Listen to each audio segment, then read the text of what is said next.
어느 날 법당에 중년 부인이 찾아왔었어요. 들어오자마자 딱 느낌의 기운이 이상했어.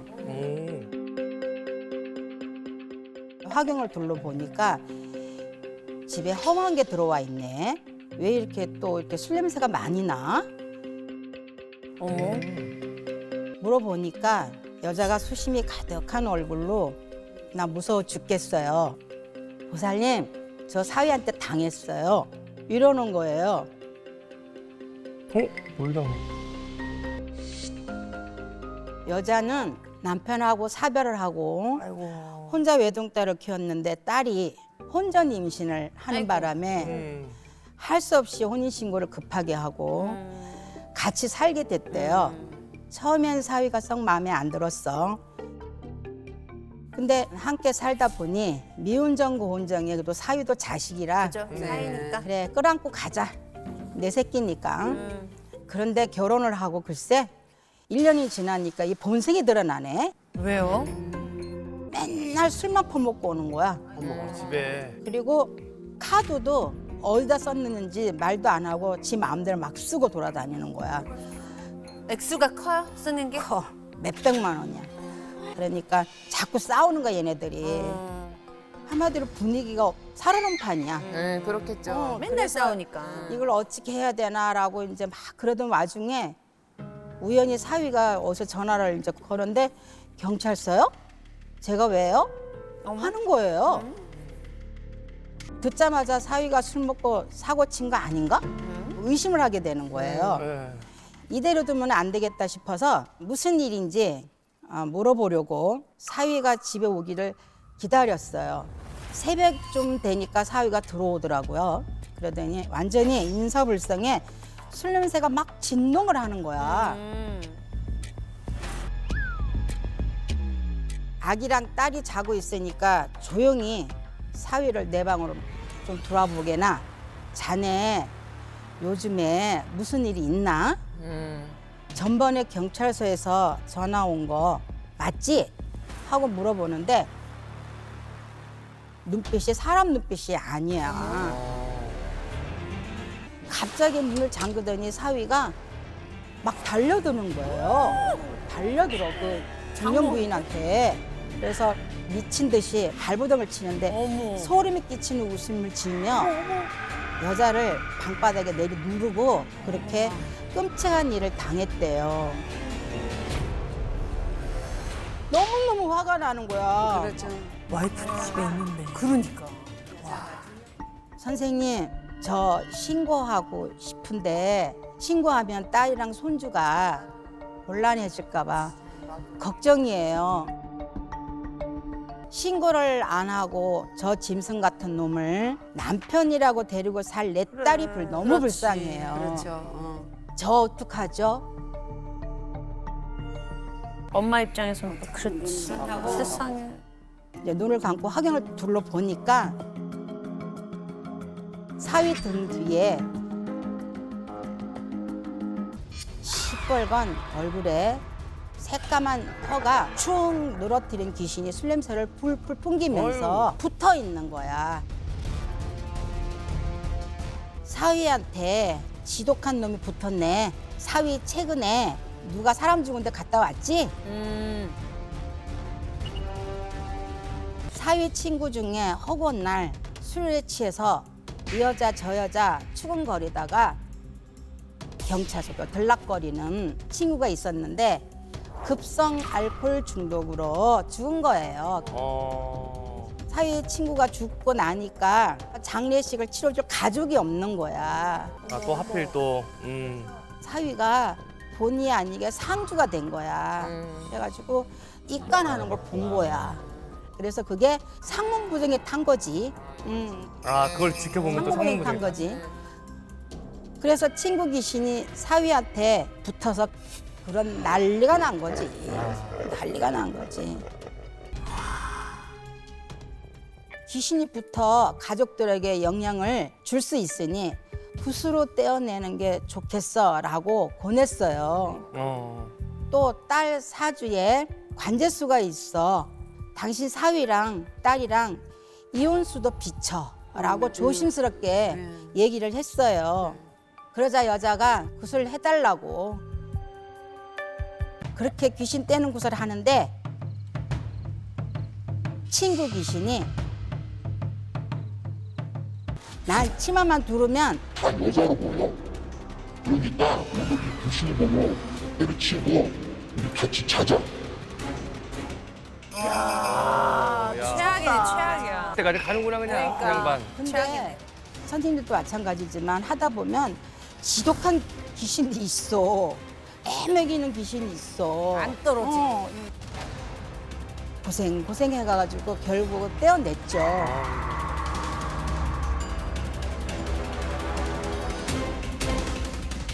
그러고 나서 이제 3개월 뒤에 여자가 다시 찾아왔어. 근데 안색이 너무 밝아진 거야.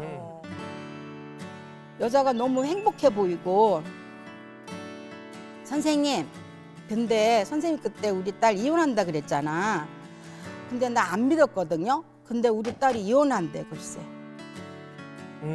이혼한 동기는 알고 보니 그때 사위가 받은 전화가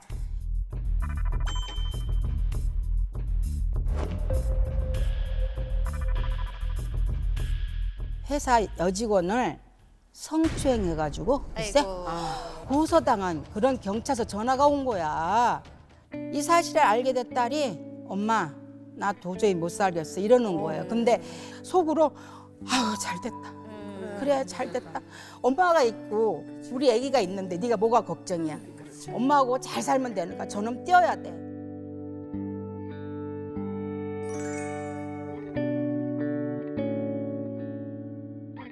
보살님 나 우리 딸이랑 우리 아기랑 한 번 더 용기를 내고 잘 살아보려고요. 그런데 내가 여기 상처받은 거는 어디다 치유할지 모르겠지만 열심히 살을게요. 보살님 도와주세요.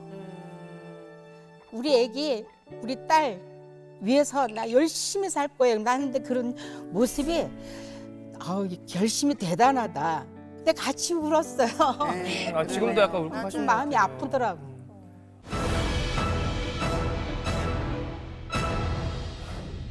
어느 날 저희 법당에 자주 오시던 중년 여성이 찾아왔는데요.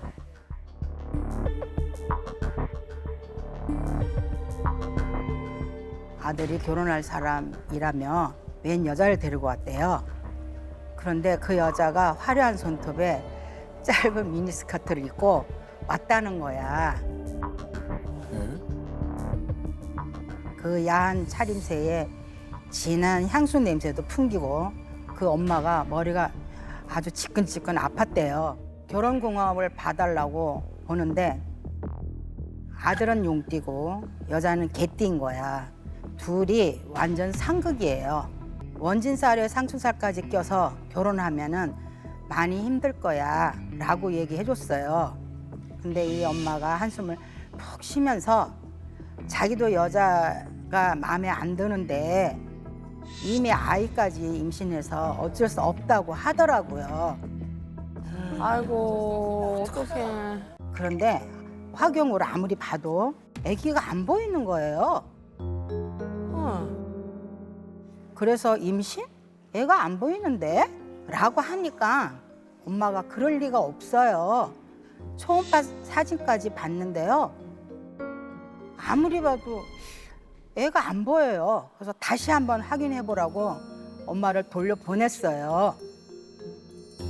며칠 뒤에 이 엄마가 다시 법당에 왔는데 젊은 여자를 데리고 왔더라고요. 얼마 전에 궁합 본 아들 여자의 친구인데 그새 유산을 했다는 거야. 어머. 엄마가 선생님 그래서 애가 안 보였나 봐요 하더라고요. 그런데 그 여자를 딱 보는 순간 우리 할머니가 같은 소리 하고 있네. 애가 있었던 적도 단 한 번도 없는데 이 도대체 남자가 몇 명이야?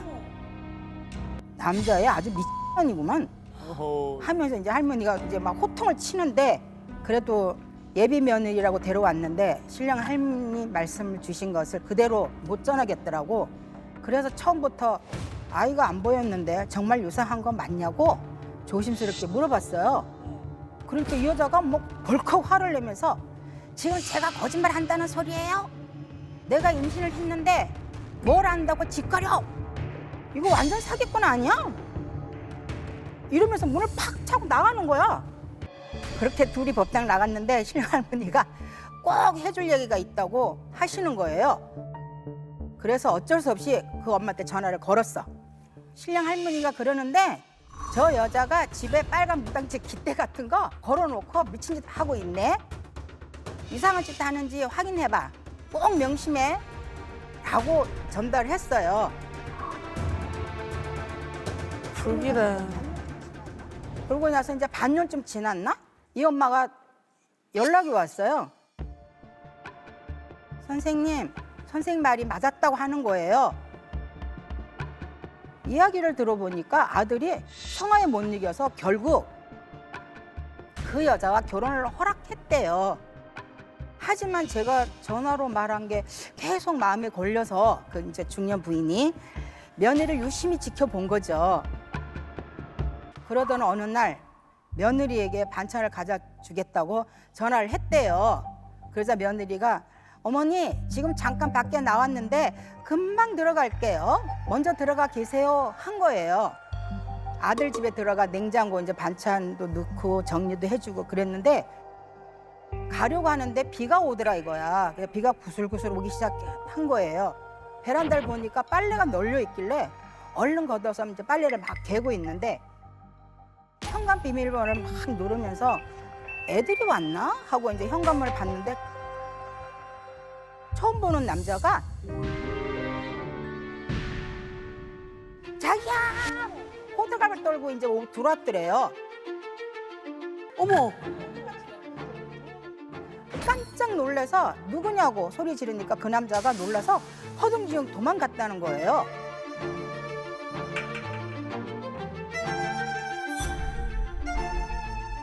남자가 떨어뜨린 걸 봤더니 꽃다발에 카드가 있더래요. 그런데 거기에 세상에 며느리 이름에다가 하트 표시 뿅뿅 써가지고 넣은 거야. 미쳤다. 그때 며느리가 허둥지둥 집에 들어와서 거실에 있는 빨래를 보더니 어머니 베란다에 있는 빨간 원피스를 건드셨어요? 왜 남의 물건을 마음대로 만져요? 아니 좋아하시는데. 막 소리를 지르면서 화를 내기 시작했대요. 그러던 중 퇴근한 아들이 영문도 모르고 화내는 며느리를 말리다가 엄마에게 상황 설명을 듣고 얼굴이 굳어졌죠. 자기들끼리 방에 들어가고 우당탕탕 막 소리 지르고 싸우는지 뭐 맥스를 잡는 뭐 우당탕탕 소리가 나. 알고 보니 현관 비밀번호를 누르고 들어온 남자는 며느리의 내연남이었대 글쎄. 아 어떻게 집을 들어와? 아들 집이 있는 날에는 베란다 빨간 원패스를 걸어두고 오늘은 남편이 있으니까 집에 들어오지 마. 표시를 한가 표시를. 와 소름이다. 표시였어요. 그때 이제 제가 말했던 무당 깃대가 빨간 원피스였던 거예요. 우리 할머니가 그렇게 알려줬어 구체적으로. 왜 그런 뜬금없는 말씀을 하신지 몰라. 근데 뜬금없이 했던 게 그게 신령님의 공수예요. 인간이 지어내서 못해. 뜬금없이 팍 질러낼 때 그게 진짜 100% 오리지널 공수예요. 진짜 신기하다 이런 게. 그러고 나서 이제 이후에 이제 이혼 소송을 하다가 알게 된 사실인데 며느리는 글쎄 결혼 전 술집에서 일했었대요. 결혼하고는 아파트 헬스장에서 남자랑 눈 맞고 미용실에서 머리 하다가 남자랑 눈 맞고 에어컨 청소 기사 불렀다가 눈 맞고 남자들이 늘어나고 있던 거예요. 열심히 사시네. 아 진짜 어이없다. 엄마는 아들이 이혼하고 너무 힘들어한다고 선생님 좋은 인연 만날 수 있게 해달라고 하더라고요. 엄마 마음은 다 똑같아, 그렇죠? 그래서 저도 엄마의 마음으로 축원 기도를 올리고 인연 구슬을 해줬어요. 얼마 전에 연락이 왔는데 좋은 인연을 만나서 아이도 낳고 잘 살고 있다 하더라고요. 다행입니다. 다행이다.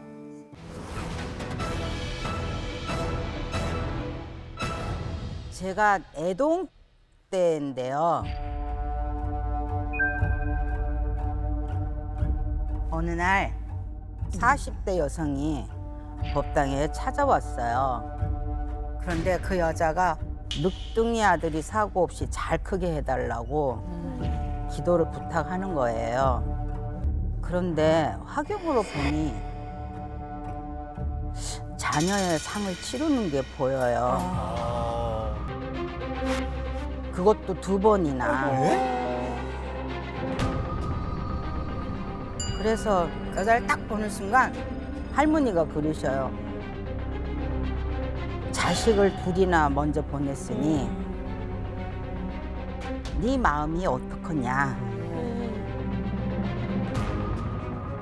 그 이제 중년 부인이 막 울면서 선생님 맞아요 하는 거예요. 첫 번째 아들은 시골 부모님 댁에 갔는데 개구리를 본다고 농수로에 가까이 갔다가 물에 빠져 세상을 떠났대요. 몇 년 후에 또 낳은 2번째 아들은 여름 방학이라고 친구들과 자전거를 타고 놀다가 차에 치여서 또 죽었어요. 객살.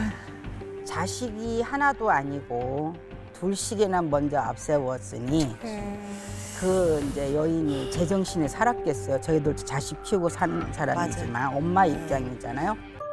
그래서 이제 미친 사람처럼 살다가 이대로는 못 살겠다 싶어서 정신을 차려서 다시 또 이제 3번째 아이를 가졌대요. 그 이제 그 아들이 늦둥이지 이제. 그렇지. 그러니까 여름이만 되면 트라우마가 있는 거야. 애들 2을 잃어놨으니까. 남편은 이런 거 안 믿어서 저 혼자 왔어요. 보살님 제발 뭐라도 도와주세요 하는 거예요. 제가 애동 때부터 숫자점을 잘 봤거든요. 근데 여자 사주를 달라고 해서 받아 적는데 선조의 조상업이 이 자손으로 내려왔네 하고 말이 저절로 나오더라고요. 그런데 여자가 조상업을 받는 사주인 거예요. 생년월일의 숫자를 가만히 들여다보니 여자 쪽 선조의 조상이 보였어요. 몇 대에 거실러서 올라가니 99칸의 양반집에 사는 할아버지가 보이는데 자기 아들과 정분이 났다고 임신한 여종을 멍석마리를 시켜서 죽였더라고요.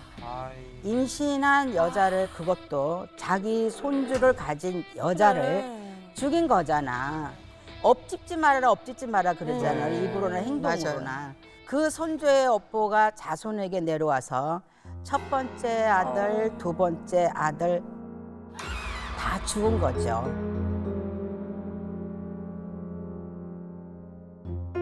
기막히다 진짜. 그래서 칠성부랑 수명장수부 여러 개를 써주고 안쪽에 꿰매서 아이가 항상 가지고 다닐 수 있게 하라고 알려줬어요. 그런데 갑자기 신령 할머니께서 나무를 자르지 말아라. 무슨 일이 있어도 나무는 자르면 안 돼.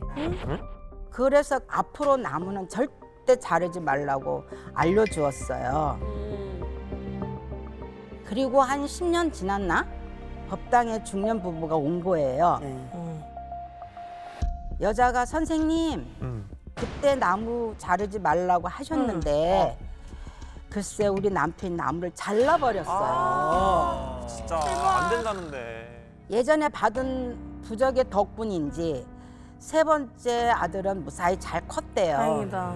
심성도 착하고 공부도 잘해서 부모의 속도 썩인 일이 없다고 하더라고요.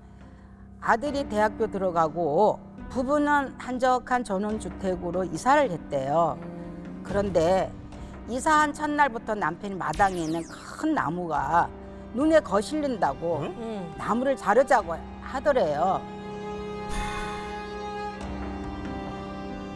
여자는 그 말이 생각나서 절대 안 된다고 반대를 했대요. 남편은 부적 같은 것도 안 믿는 사람이라 그럴 수 있지 또 그 입장에서. 그게 못마땅했던 거예요. 그치. 몇 달 뒤 여자가 며칠 집을 비웠는데 남편이 글쎄 몰래 나무를 몰래? 잘라버린 거야. 제발요. 나무를 자르다가 단단한 심에 전기톱을 박은 순간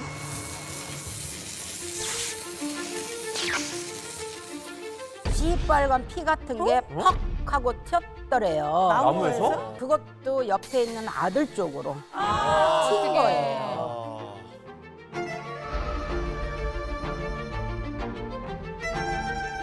끈적한 피 같은 걸 뒤집어 쓴 아들에게 어떡해. 괜찮으냐고 물어보는데 갑자기 아들이 픽 하고 쓰러졌다는 거예요. 쓰러질 것까지는 아닌데 피를 그러니까. 맞았다고 해도. 아들이 며칠 만에 깨어났는데 말도 못하고 밥도 안 먹고 미친 사람처럼 하루 종일 벽에 낙서질만 하는 거야. 제발 저희 아들 도와주세요 하면서 울더라고요. 그때 이제 신령님 할머니께서 내가 나무 자르지 말라고 했잖아. 왜 말을 안 들어? 귀담아 들어야지. 이런 일이 생길 것 같아갖고 하지 말라 그렇게 당부를 했는데 나무를 잘라? 그리고 할머니가 이제 화가 나서 버럭 막 난리를 치시는 거야 이제. 할머니가 그나마도 부적이 없었으면 그 자리에서 네 새끼 바로 죽었어. 일단 나무 동태를 씻어내는 게 먼저이니까 집에 가자. 이제 같이 갔어요. 아니고 바뀌고 벽에 낙서가 가득히 써져 있는 거야. 막 아이고. 벽에 막 다 낙서를 해놨더라고. 아들 보니까 누가 말을 걸어도 아무 대답도 안 해. 미친 사람처럼 양손에 펜 같은 걸 쥐고 벽에 막 칠하기만 하더라고요. 너무 심각해 보여서 얼른 동토를 씻어내는 구슬하고 대수대명을 쳐줘서 이제 구슬했어요. 몇 달 뒤에 여자에게 전화가 왔는데 아들이 평소대로 돌아왔고 다행이다. 감사하다고 하더라고요.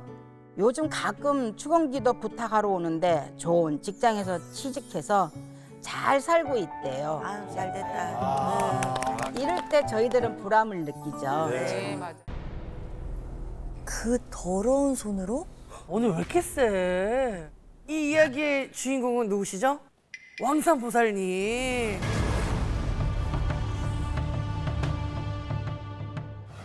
가끔 법당에 오던 50대 중반의 여자 손님이 찾아왔어요. 얼마 전에 남편이 크게 다쳐서 입원을 했는데 퇴원할 때 멀쩡했던 양반이 집에 오자마자 이상해졌대요. 자전거를 타고 가다가 돌부리에 걸려서 넘어졌는데 하필 그 근처에 벽돌이 있었던 거예요. 남편은 벽돌에 머리를 박고 그대로 의식을 잃었다고 하더라고요. 아이고. 남편은 뇌진탕 진단을 받고 몇 주 동안 입원 치료를 받은 뒤 퇴원은 했는데요. 그런데 집에 오자마자 상태가 이상해지더니 눈에 초점이 풀린 채로 라는 말만 계속 하더라는 거예요. 뭘 하지 마. 이게 보통 심각한 게 아닌 것 같더라고요. 최근에 이상한 일이 없었냐고 물어봤더니 남편이 다치기 전에 키웠던 식물이 다 말라 죽은 적이 있었어요. 키우는 물고기도 하루에 2~3마리씩 죽어가더니 나중에는 때려 죽어 있더라고요. 아, 이거 문제 있다. 그래. 진짜. 아, 징조, 이게 징조. 딱 보니까 그 징조였는데 그걸 무시했으니 이 집이 큰일 났구나 싶었더라고요. 그때 화경으로 엉클어진 긴 머리에 지저분한 옷을 걸친 젊은 여자가 시골 동네 길거리를 떠돌아다니는 게 보이는 거예요. 어린아이들이 돌로 던지니까 하지 마, 하지 마 하면서 중얼거리는데 느낌이 여자 시댁 쪽 사람인 것 같았어요. 시댁 쪽의 거리를 헤매다가 객사한 영혼이 있는데 이게 누구예요? 하니까 여자가 바로 시어머니에게 전화를 걸어서 물어봤는데 시어머니는 맞다고 사실 남편의 고모가 객사로 돌아가셨다고 하더라고요. 어머 어머. 아이고. 고모는 옆 동네 부잣집에 19살 때 시집을 갔대요. 그런데 시집간 날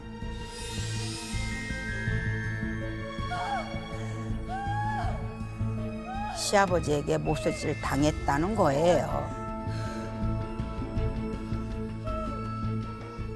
어머. 미쳤나 봐. 왜 그래? 그 충격을 받은 고모는 정신 이상이 해진 채로 길거리를 떠돌다가 쓸쓸히 죽었다고 하더라고요. 아 진짜 천벌받아라. 고모님이 화가 나신 것 같은데 제사 잘 모시고 있냐고 여자에게 더 물어보려는 순간 갑자기 신령님 할머니께서 제사 지내는데 누가 헛짓거리하고 허둥지둥 와서 제사를 올려? 어머 어머. 혹시 이번 제사 때 남편 늦지 않았냐고 물어보니 맞아요. 시간 맞춰서 오겠다고 했는데 조금 늦게 오긴 했어요. 남편이 늦게 온 게 이상하니까 확인해 보라고 하고 보냈어요. 아 제발. 그리고 며칠 뒤에 여자에게 전화가 온 거예요. 길에 가다가 남편 회사 동료 아내를 만났는데 자기를 걱정하면서 괜찮냐고 물어보더래요. 무슨 얘기냐고 물어봤더니 남편이 회식 자리에서 여직원을 성추행을 해서 징계를 받을 수 있다고 부서 이동을 할 것 같다는 소문을 들었다는 거예요. 그 아버지의 그 그러게. 아들이구나. 몹쓸질 당해서 죽은 고모 제사에 더러운 짓하고 온손으로 술을 올렸으니 큰 탈이 난 거였어요. 남편 고모가 단단히 화가 났으니 천도제를 해줘야 남편이 괜찮아진다고 했어요. 그러는데 여자는 남편 꼴도 보기 싫다고 천도제고 뭐고 그냥 아무것도 하기 싫다고 하는 거예요. 뭘 나 해줘? 같아도 그러겠다. 뭘 해줘? 뭘 해줘? 안 해. 나가. 집 나가. 이대로 두면 다른 가족들도 위험해질 수 있다 하고 설득은 했지만 여자는 생각해 보겠다고 하고 전화를 확 끊어버렸더라고요. 근데 다른 가족들이 위험해지면 일주일 정도 지났나 여자에게 다시 연락이 왔어요. 아들이 비 오는 날에 넘어져서 응급실에 실려갔는데 계속 정신을 못 차린다고 도와달라고 하는 거예요. 진짜? 게다가 주변에 뾰족한 것만 보면 치우라고 하더라고요. 그래서 돌아가신 고모님을 천도하기 위해 바로 시댁 동네로 갔어요. 그 땅을 가려고 다리를 건너는데 누가 발목을 잡는 것처럼 발이 안 떨어지면서 다리 밑을 보니까 뭐 있다 밑에 뭐 있다 지금. 갑자기 온몸이 칼에 찔리는 것처럼 너무 아픈 거예요. 어머 어머. 진짜? 고모가 여기서 죽었네. 세상에 아주 칼로 난도질을 당해서 죽었네. 같이 있던 여자의 시어머니가 맞다고 하더라고요. 객사한 것도 모자라 잔인하게 살해당했으니 그 한이 얼마나 깊었겠어요. 그 땅에 가서 천도제를 지내는데 돌아가신 고모님이 생전에 좋아했던 여시랑 깨끗한 새 옷을 준비했더니 다행히 큰 탈 없이 화를 푸시고 돌아가셨어요. 아 다행이다. 그래. 몇 달이 지나고 여자에게 연락이 왔는데 아들이 깨어나서 치료를 받고 있고 남편은 회사에서 잘렸다고 하더라고요.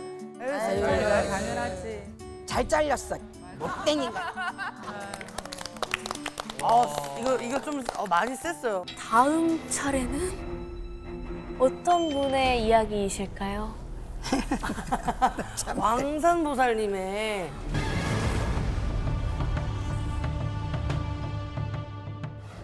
어느 날 법당에 자매로 보이는 여자 2명이 들어왔어요. 그런데 갑자기 페인트 같은 냄새가 진동을 하는 거예요. 사람이 들어왔네. 페인트 냄새가. 머리가 지끈지끈 아프더라고요. 속도 울렁거리고. 언니처럼 보이는 여자가 간절한 목소리로 제 동생 좀 도와주세요 하는 거예요. 겨우 고개를 들었는데 자매 뒤로 왜요 또 왜요? 온몸이 시커멓게 일그러진 귀신이 보였어요.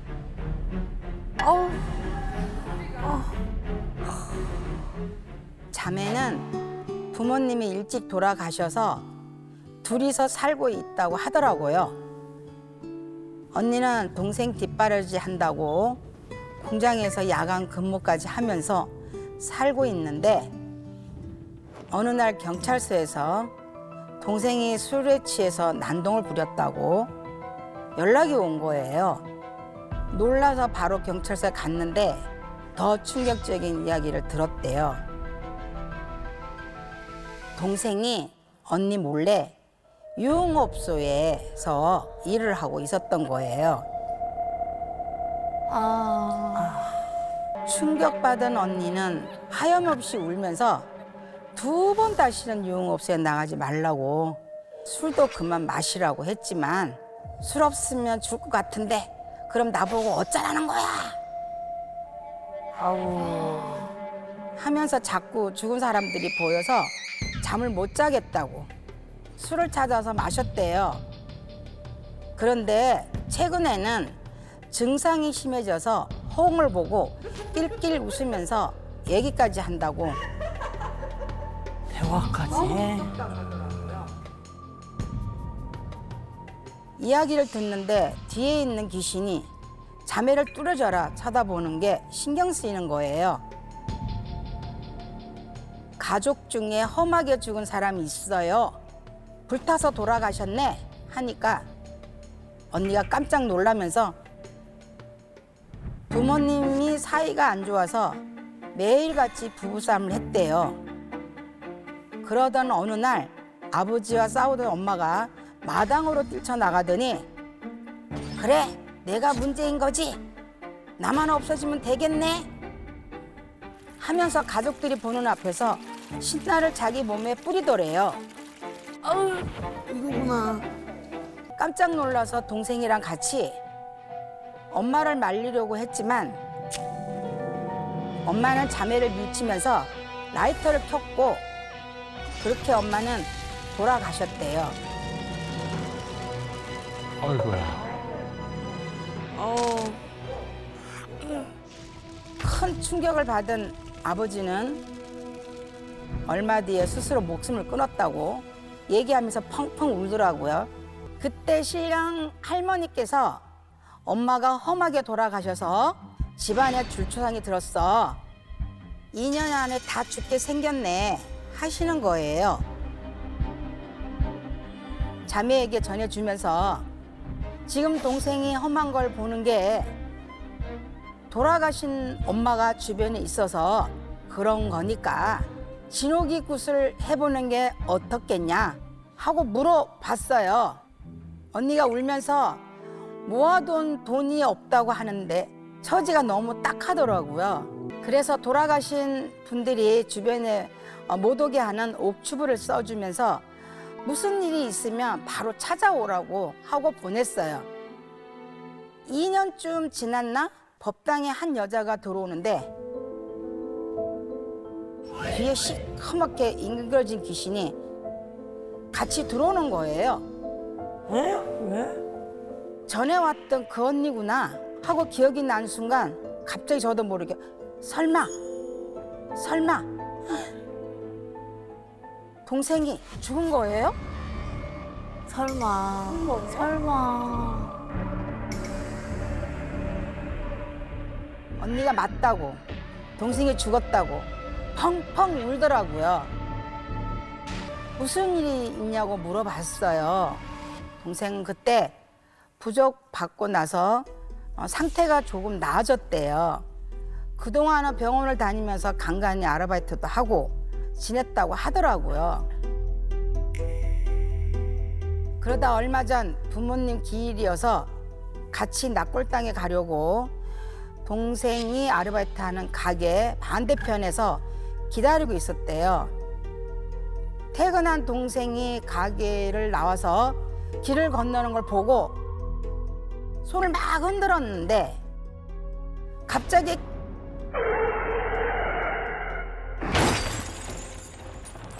커다란 덤프 트럭이 동생을 치고 지나가 버렸네요. 그렇게 눈앞에서 동생이 죽는 모습을 봤다고 하더라고요. 나중에 알게 된 사실인데 그날 동생이 제가 써준 부적을 집에 두고 갔었다고 하더라고요. 정신없이 동생 장례식을 치르고 집에 돌아왔는데 동생이 죽은 충격 때문인지 그 뒤로 계속 몸이 떨리고 먹은 것도 없는데 속이 울렁거리더래요. 그런데 언제부터인가 잠만 자면 꿈에서 죽은 엄마가 나타나서 같이 가자, 같이 가자. 저 죽을 것 같아서 무서워요. 살려주세요. 하는데 너무 안타깝더라고요.